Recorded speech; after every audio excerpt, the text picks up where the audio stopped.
Hey, this is Jimmy from BeeGreen Recycling and Supply. We're here at our rental department to guide you through some key features and safety tips to help make your rental experience smooth and successful. Today we're going to cover our Rototiller. Before using any of our rental equipment, be sure to read the operator manual and warning labels. We've placed a QR code on each piece of equipment that will help you navigate to the operator's manual and safety instructions. Let's go through the process of running this equipment. As always, make sure you're wearing the PPE recommended by the manufacturer. Check the fluid levels. Ensure the machine is filled with the proper type of fuel.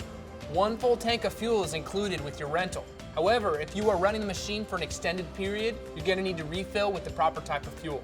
Place the unit in the work area. Remember, these machines are heavy, so get some help to move it around. Set the ignition switch to the on position. Place the throttle to the half open position. When starting cold, set the choke to close.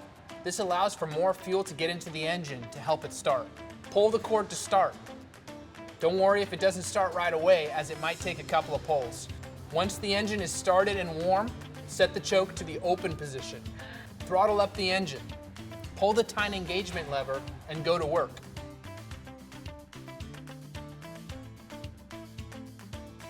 When you're finished with your project, ensure the rental equipment is clean before you return it. You can rinse it off with water, but please let it cool down before spraying the engine area.